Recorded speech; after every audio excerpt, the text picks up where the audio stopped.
Hello दोस्तों, भूगोल विषय पर मैं अपनी अगली प्रस्तुति वायुमंडल की संरचना एवं संगठन, structure of atmosphere and its composition लेकर के आपके समक्ष उपस्थित हुआ हूँ।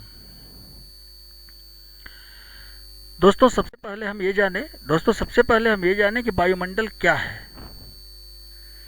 तो वायुमंडल के बारे में एक सामान्य परिभाषा यह बताई जा सकती है कि वह गैसीय आवरण जो पृथ्वी को चारों ओर से सैकड़ों किलोमीटर की ऊंचाई तक घेरे हुए है, वायुमंडल कहलाता है। वस्तुतः वायुमंडल विभिन्न गैसों का यांत्रिक मिश्रण होता है। आधुनिक उपकरणों के माध्यम से वर्तमान में वायुमंडल की ऊंचाई का निर्धारण 16 से 20,000 किलोमीटर तक किया गया है, परंतु धरातल से केवल 800 किलोमीटर तक की ऊंचाई का वायुमंडल ही सर्वाधिक महत्वपूर्ण होता है। अब एक प्रश्न यह उपस्थित होता है कि आखिर पृथ्वी पर वायुमंडल की मौजूदगी क्यों है। तो पृथ्वी की गुरुत्वाकर्षण शक्ति गैसीय अणुओं को अपनी ओर आकर्षित करके रखती है। यही कारण है कि पृथ्वी के चारों ओर वायुमंडल की उपस्थिति है। अब चंद्रमा पर कोई वायुमंडल नहीं है, तो चंद्रमा की गुरुत्वाकर्षण शक्ति पृथ्वी की गुरुत्वाकर्षण शक्ति का 1/6 भाग है, और इतने कम गुरुत्वाकर्षण शक्ति के कारण चंद्रमा गैसीय अणुओं को आकर्षित करने में सक्षम नहीं है। इसीलिए चंद्रमा पर वायुमंडल की उपस्थिति नहीं है। तो यह बात आप जान लें कि गुरुत्वाकर्षण शक्ति ग्रहों की जो होती है, ग्रहों की जो गुरुत्वाकर्षण शक्ति होती है वह गैसीय अणुओं को खींच करके रखती है, इसीलिए वायुमंडल की उपस्थिति रहती है। आगे बढ़ें तो वायुमंडल की संरचना, स्ट्रक्चर कैसा है। तो तापक्रम और वायु दाब के आधार पर 6 परत बताए जा सकते हैं, लेयर वायुमंडल के। धरती के साथ सटा हुआ जो पहला लेयर है वो क्षोभ मंडल कहलाता है, ट्रोपोस्फियर।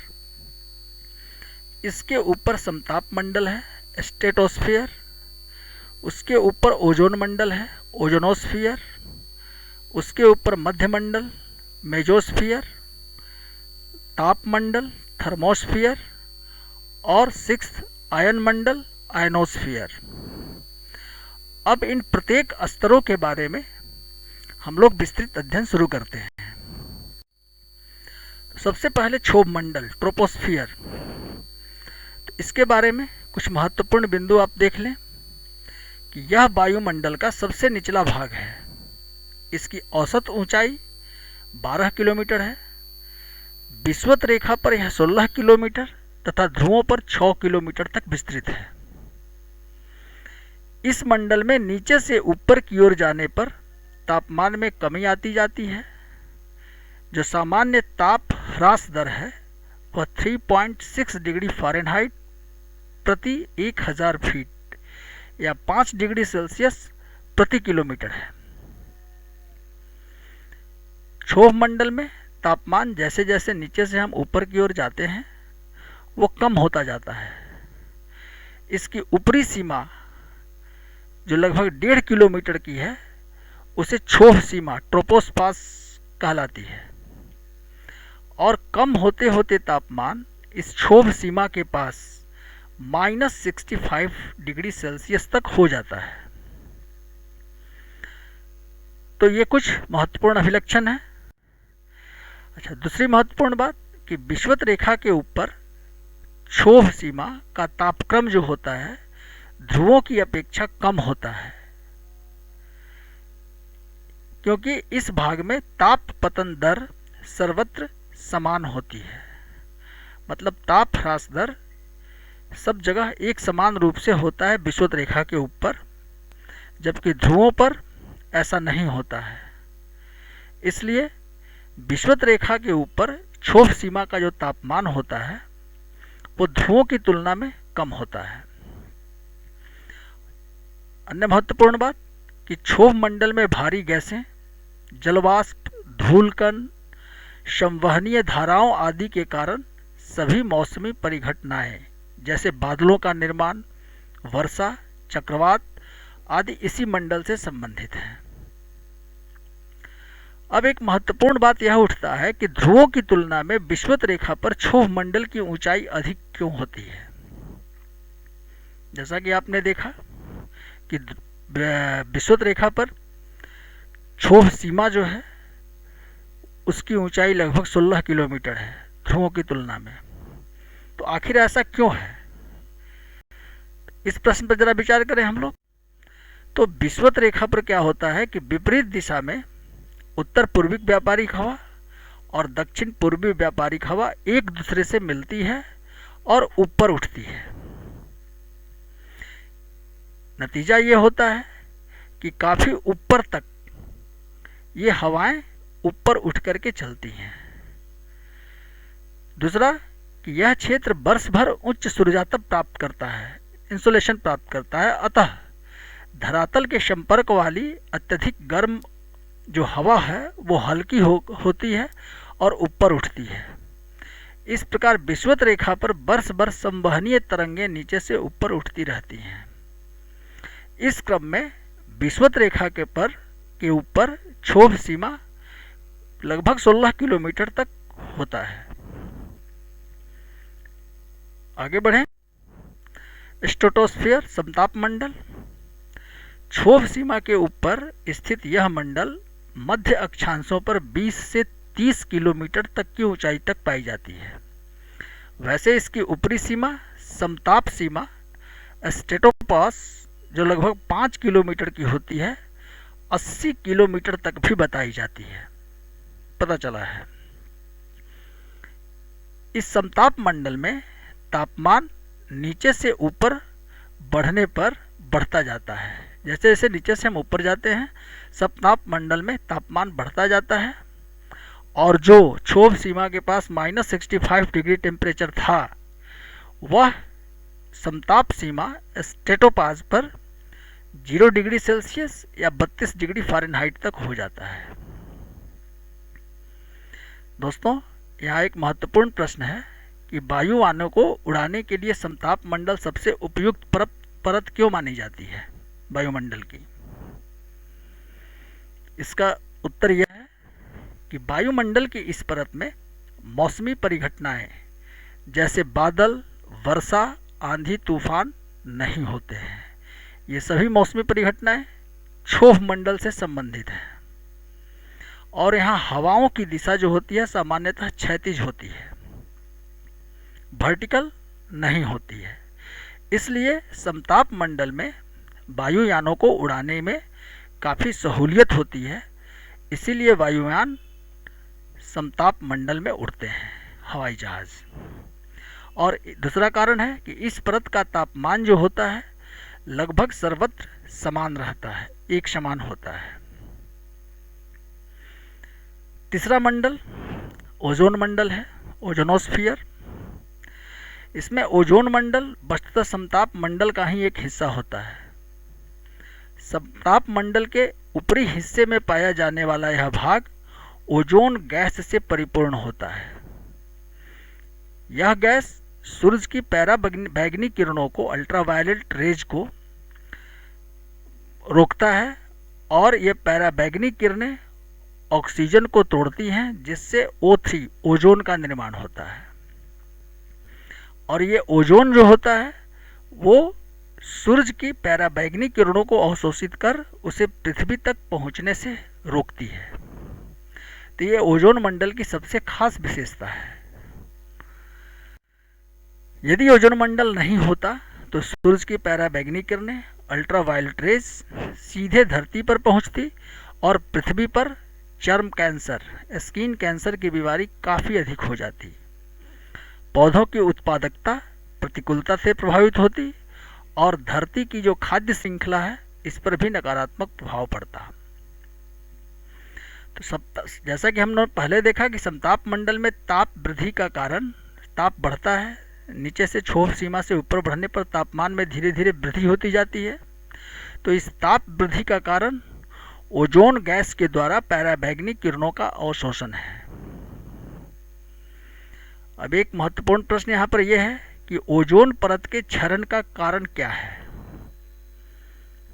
तो इसे आप देखें कि एयर कंडीशनरों तथा रेफ्रिजरेटरों में प्रशीतकों के रूप में जो ठंडा करते हैं प्रयुक्त होने वाले क्लोरोफ्लोरोकार्बन CFC, अग्निशमक यंत्रों में प्रयुक्त हेलोन्स और सफाई के कार्यों में प्रयुक्त होने वाले कार्बन टेट्राक्लोराइड, ये जो केमिकल होते हैं ये ओजोन परत को काफ़ी नुकसान पहुंचाते हैं। विशेष रूप से हेलोन्स CFC की तुलना में ओजोन परत को काफ़ी नुकसान पहुंचाता है। तो ये जान लें आप कि CFC का क्लोरीन अणु तथा हेलोन्स का ब्रोमीन अणु ओजोन अणुओं की प्रतिक्रिया कर इसे ऑक्सीजन अणुओं में तोड़ देते हैं। आजकल आपने अक्सर सुना होगा कि ओजोन परत में छेद हो गया है। तो इन रसायनों के प्रयोग के कारण जो वायुमंडल में ऊपर जाकर के इस लेयर को नुकसान पहुंचा रहे हैं, इसी कारण ओजोन परत में नुकसान हो रहा है। मध्यमंडल मेजोस्फीयर 50 किलोमीटर से 80 किलोमीटर तक के क्षेत्र में फैले इस भाग में ऊंचाई के साथ तापमान का ह्रास होता जाता है। फिर से ओजोन मंडल के ऊपर जो मध्यमंडल है, इसमें तापमान नीचे से ऊपर बढ़ने पर कम होता जाता है।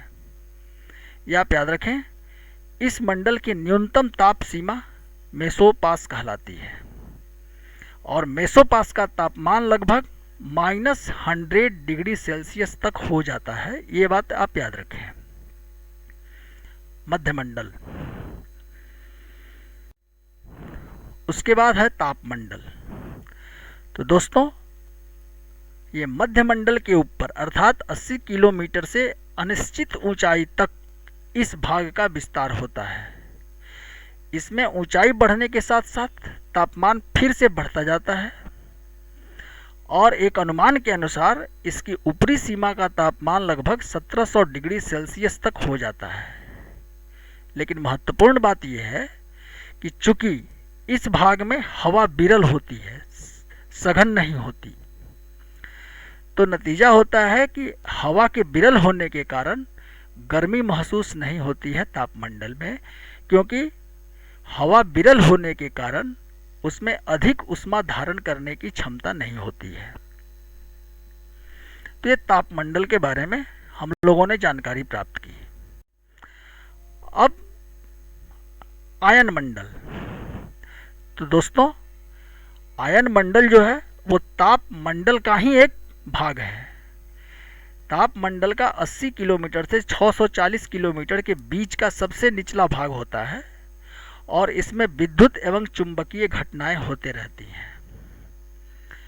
इसी मंडल में उत्तरी ध्रुव पर उत्तरी ध्रुवीय प्रकाश ऑरोरा बोरियलिस तथा दक्षिणी ध्रुव पर दक्षिण ध्रुवीय प्रकाश ऑरोरा ऑस्ट्रेलिसिस दिखाई देता है। तो ये आप जान लें, ये आयन मंडल में ये ध्रुवीय प्रकाश जो है दिखाई देते हैं। इस मंडल की एक अन्य विशेषता ये है कि इसमें 3 लेयरों की पहचान की गई है, डी लेयर, ई लेयर और एफ लेयर। तो जो डी लेयर होता है, यह सतह जो होता है वो 60 से 96 किलोमीटर तक सबसे निचला भाग होता है आयन मंडल का। ई लेयर जो सतह होता है, ई लेयर, यह 96 किलोमीटर से 144 किलोमीटर तक होता है और ई लेयर से रेडियो की मध्यम तरंगें परावर्तित होती हैं। ये प्रश्न अक्सर परीक्षाओं में पूछे जाते हैं। और एफ सतह से रेडियो की लघु तरंगों का परावर्तन होता है कि आयन मंडल के किस सतह से रेडियो की लघु तरंगों का परावर्तन होता है। जैसे कि अगर आज हम लोग जैसे रेडियो, टेलीविज़न ये सब देख पा रहे हैं, तो इसका कारण ये है कि रेडियो तरंगें जो निकलती हैं वो इस लेयर से परावर्तित होकर के, रिफ्लेक्ट होकर के पुनः धरती की ओर आती हैं और तभी वो उनका सिग्नल जो है सो मिल पाता है धरती पर। अगर ये सतहें नहीं होती तो ये अंतरिक्ष में ये तरंगे जो है, रेडियो तरंगे, वो गुम हो जाती। तो ये बात आप नोट कर लें। तो इस वर्गीकरण के साथ साथ एक रासायनिक वर्गीकरण भी वायुमंडल का किया गया है। सममंडल, इसके अंतर्गत क्षोभ मंडल, समताप मंडल एवं मध्य मंडल को रखा जाता है। और विषम मंडल के अंतर्गत ताप मंडल एवं आयन मंडल को रखा जा सकता है। विभाजन का जो ये प्रक्रिया है, आधार है, वह गैसों के अनुपात में समानता के आधार पर किया गया है। आगे बढ़ें। अब हम वायुमंडल का संगठन, कंपोजिशन ऑफ एटमॉस्फेयर, इस विषय पर चर्चा करें। तो वायुमंडल में वस्तुतः गैसें हैं, जल वाष्प हैं और कुछ सूक्ष्म कण, ठोस सूक्ष्म कण हैं। इनसे मिल करके वायुमंडल बनता है। तो गैसों के बारे में देखें। जो वायुमंडल में गैसें पाई जाती हैं, सबसे प्रमुख गैस नाइट्रोजन है, जो सर्वाधिक मात्रा में 78% तक पाया जाता है। ऑक्सीजन गैस का दूसरा नंबर है। यह 21% भाग में ये ऑक्सीजन गैसें 21% ऑक्सीजन गैसें होती हैं वायुमंडल में। इसके अलावा बाकी की जो गैसें हैं, organ, carbon dioxide, hydrogen, helium, xenon, krypton, ये सारी गैसें जो हैं वो 1% में ये सारी गैसें आती हैं। कार्बन डाइऑक्साइड की मात्रा आप देख लें, अक्सर परीक्षाओं में पूछा जाता है। तो 0.03% कार्बन डाइऑक्साइड गैस वायुमंडल में है। आगे बढ़ें।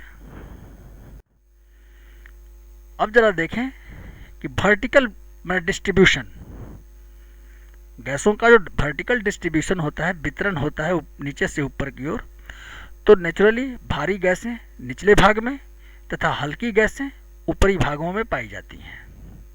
पहली बात। दूसरी बात कि निचले हिस्से में पाई जाने वाली गैसों में कार्बन डाइऑक्साइड 20 किलोमीटर की ऊंचाई तक होता है, पाया जाता है। ऑक्सीजन 100 किलोमीटर की ऊंचाई तक पाया जाता है। हाइड्रोजन 125 किलोमीटर की ऊंचाई तक पाई जाती है गैसीय। जबकि हीलियम, नियॉन, क्रिप्टन, जेनॉन आदि जो गैसें हैं ये हल्की हैं और हल्की होने के कारण ये वायुमंडल के ऊपरी हिस्से में पाई जाती हैं। दूसरा जो महत्वपूर्ण संघटक है वायुमंडल का वो है जलवाष्प। तो धरातलीय जल, मिट्टियों तथा वनस्पतियों से जो वाष्पीकरण होकर के जल, वाष्पीकरण जिनका होता है, वाष्पीकृत होकर के ये वायुमंडल में पहुंचते हैं। तो ये सर्वाधिक महत्वपूर्ण इकाई होती है वायुमंडल की।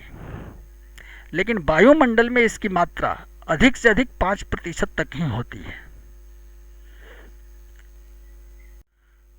वैसे स्थान विशेष में तापमान एवं वर्षा की मात्रा इसे प्रभावित करती है।